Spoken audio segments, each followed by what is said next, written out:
Empathy is one of the best things you can teach your kids. You cannot teach it if you do not give it. That's really, really, really important.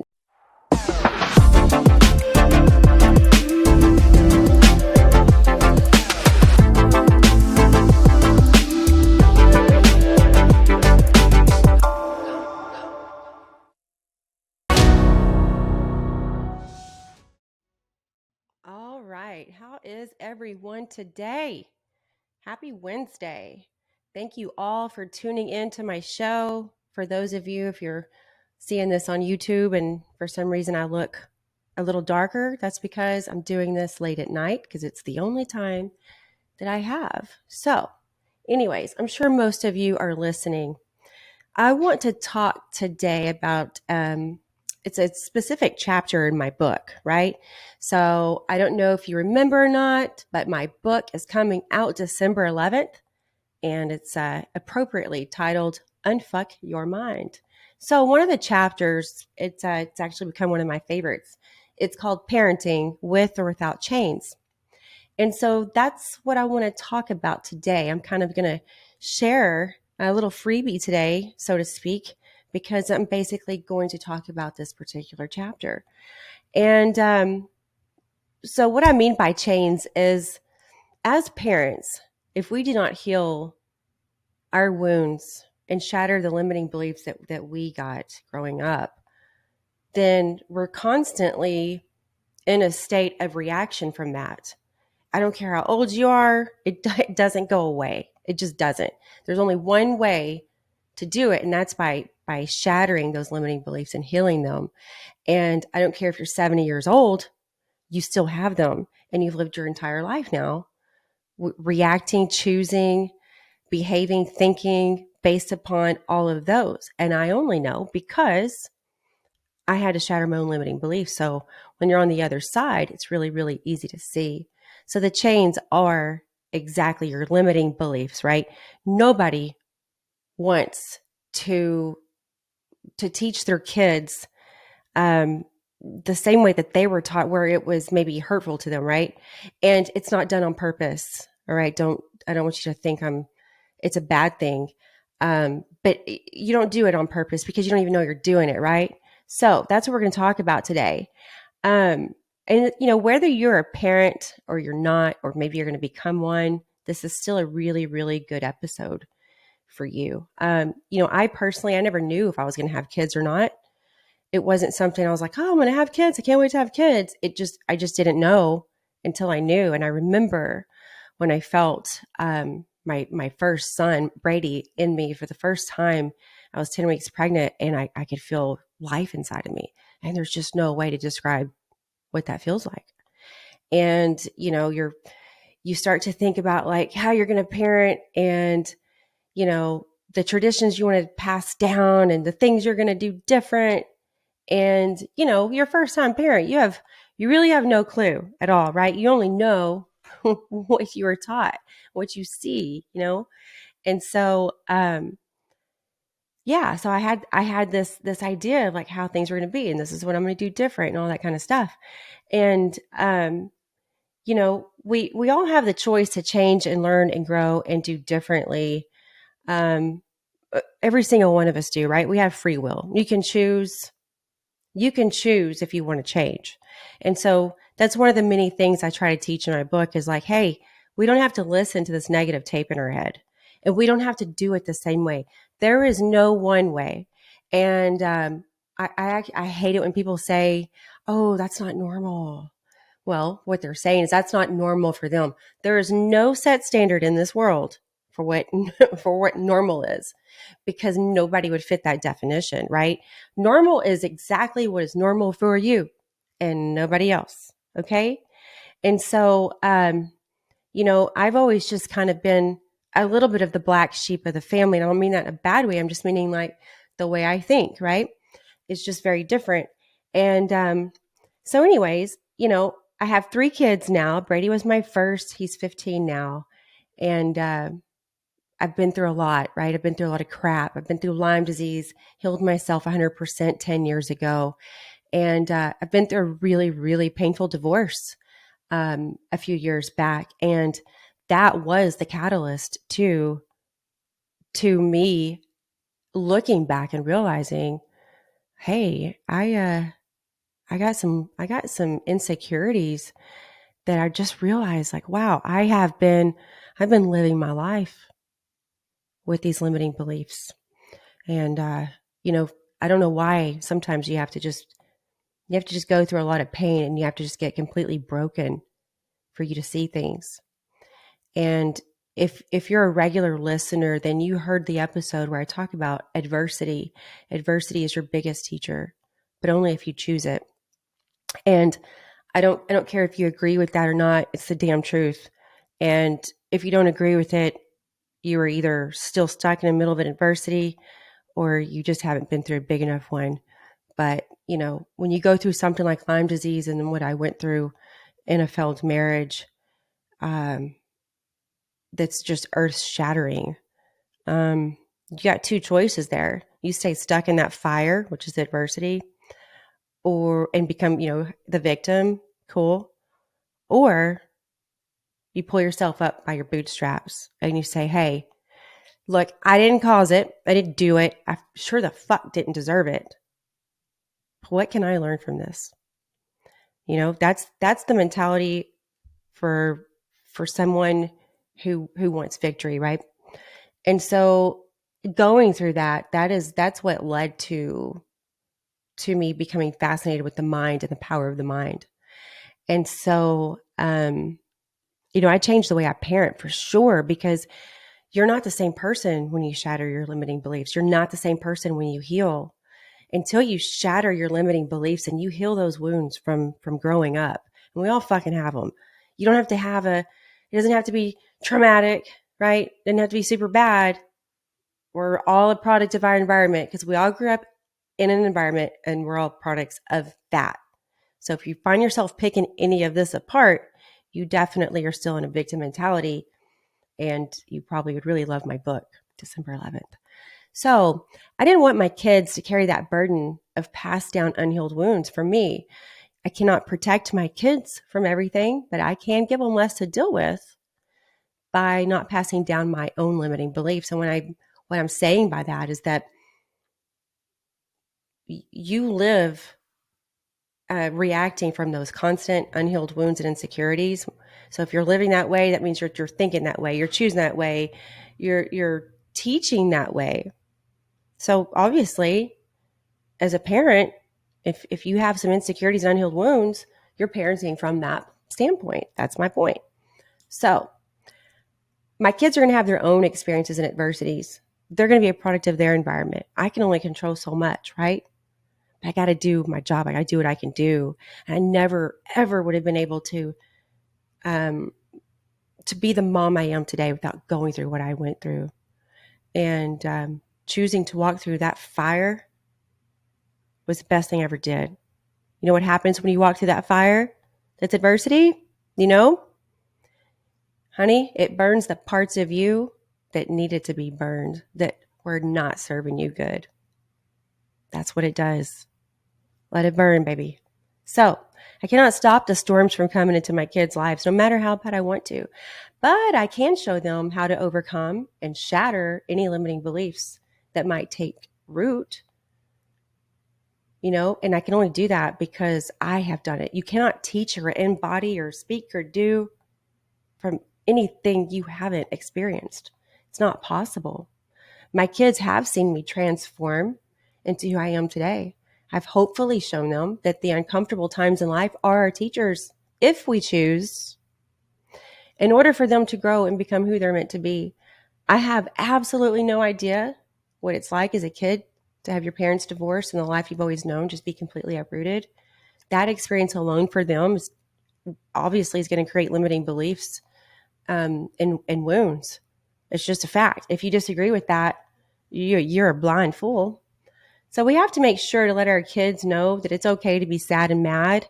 If any of you have ever been in a relationship with a narcissist, you know, you're pretty much a sissy if you cry, right? You can only be happy. That's it. Happy. They can be unhappy. They can be stressed out. They can be mad, but not you.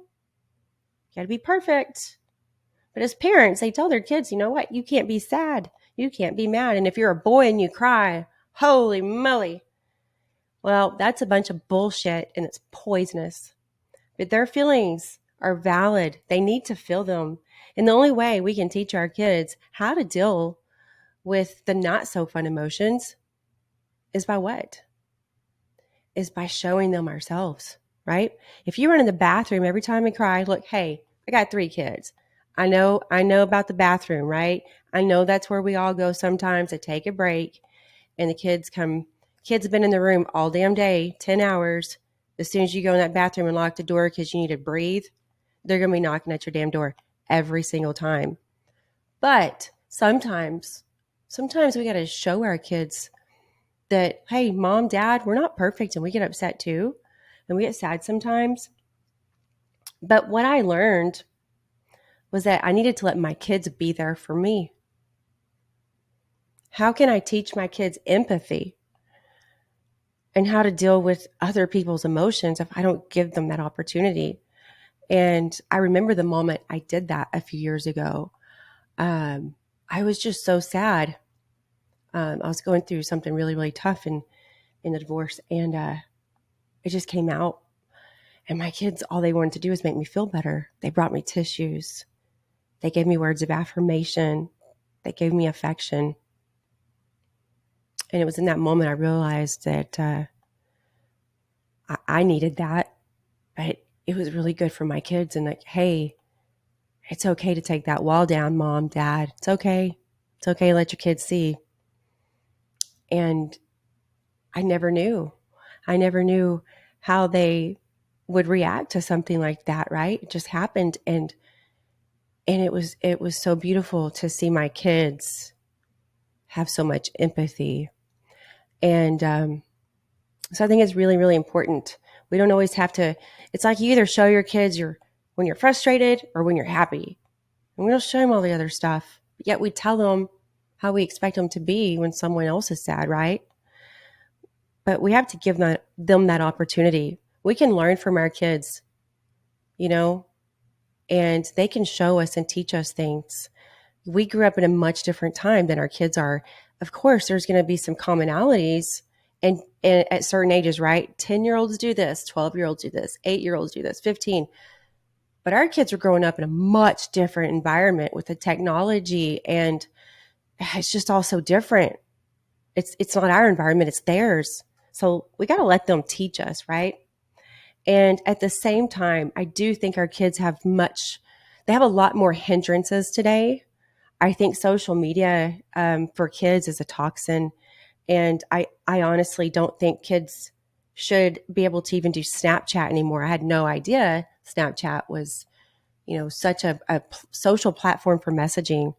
And I think TikTok and Snapchat and any social media for kids is just absolute poison for their minds. They're in a constant state of comparison. The bullying, the stupid, dumbass ideas that people have for their kids to do. Like, oh, you should eat a Tide Pod. Oh, great. That sounds good. Let's go viral with that. Good idea. Like, come on, man. We got to take more control of what our kids hear and what they see. And, I know I can control the environment that my kids have when they're home with me. And so I do my very, very best, and I'm not perfect. But I believe our home for our kids, it should be their sanctuary. And it is up to us as parents to teach our kids what unhealthy is and what healthy is, not just with food, but I'm talking about mentality, emotions, their environment. That's what shapes you. Okay. Mental strength and your emotional strength, that's what's going to get you through life. That's what's going to get you through the tough shit, because it's going to come. Physical strength, yeah, I mean, sure, but guess what?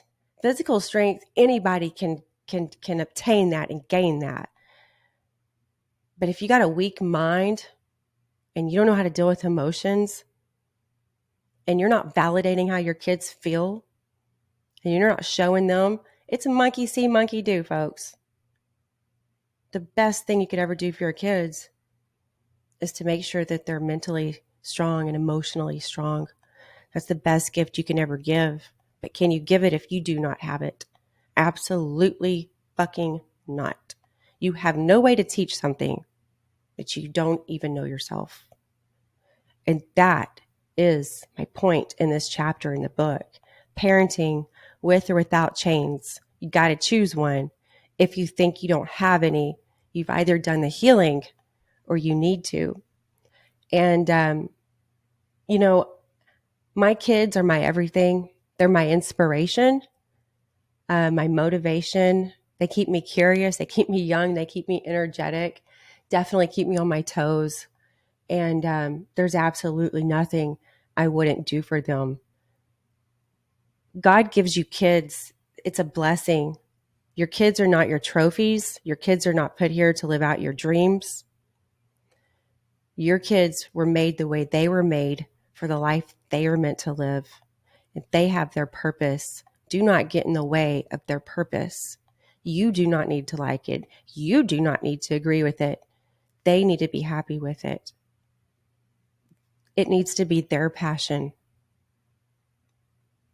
So I think it's really, really important that we teach our kids self-love and acceptance and how to be authentic, because that's what sets you apart, is being authentic. Never tell your kids you're ashamed of them. Never tell them they're dumb or stupid or anything like that, because you can't take your words back. So you better be real careful with the words you say, because you're the one that has to chew them, my friends. And, our kids are going to grow up. They're going to move out. But let's not push them out of the house. You push your kids out of the house when you constantly apply pressure, make them feel like they can't do enough, they're not good enough. If you're super critical, judgmental, your kids have a voice. God gave us 2 ears and 1 mouth for a reason, and that is because listening is more important. And parents these days, too many parents think that you're just supposed to constantly be saying, yes, no, this is why, because I said so, with a whistle around your neck. That's not parenting. That's the coach's job at the school, okay? You're a parent. You're put there to listen to your kids, to validate your kids. You do not need to agree with their emotions. Just because you don't feel what someone else feels doesn't make it invalid. Empathy is one of the best things you can teach your kids. You cannot teach it if you do not give it. That's really, really, really important. Empathy does not discriminate based on whether someone thinks the emotions are valid. Empathy does not question. Empathy is simply given. And relatability is the only way you can truly reach your kids when they mess up, right? Kids are going to mess up. They're going to do something. You're going to be surprised. You're going to be like, what the heck? What were you thinking? I get it. I have 2 teenagers. I get it. But you know what? I messed up when I was young, and that's how I learned things. So, when you make a mistake, I don't care how old you are, you already feel embarrassed, disappointed in yourself, ashamed. You don't need to add to that when your kids feel that way, right? They don't add to it and make them feel worse. Why don't you just be there like, hey, do you like the way you feel? Yeah, maybe you shouldn't have done that. That's you need to listen to your kids. You need to be able to relate to them. Like, yeah, you know what? I did some dumb things too when I was growing up. Relatability is how you reach your kids when they mess up, not criticizing. Relatability is reachable. It's the same with everyone. Kids or adults. We were all kids once. We all made dumb decisions. So let's just not pretend otherwise. Give your precious babies grace and understanding, and you can reach them in order to teach them. Be approachable to your kids, and they will be sociable with you. So, as I said in the beginning of the episode, the fires that come our way, that's adversity. So just remember, that the fires you choose to not walk through, you leave burning for your kids. So that a lot of that came out of a chapter. If you're watching this on video and you kept wondering why I was looking over, it's because I was literally looking at the chapter in my own book. And once again, December 11th, get ready, share, and get ready to unfuck your minds on December 11th. I cannot wait to share it with you all. By the way, I have a YouTube channel and it's kind of new and I always forget to mention it, but you can go check it out if you want to see the podcast episodes. And if you want to watch the long versions, there's little shorts there. And yeah, I'm new to YouTube, so bear with me as I learn. And tell a friend about me and subscribe and rate. Leave some comments. Send me some questions. Let me know if there's something you want me to talk about. And I love you all. I hope you all have a great hump day because it's Wednesday. And I hope you all have a great rest of the week.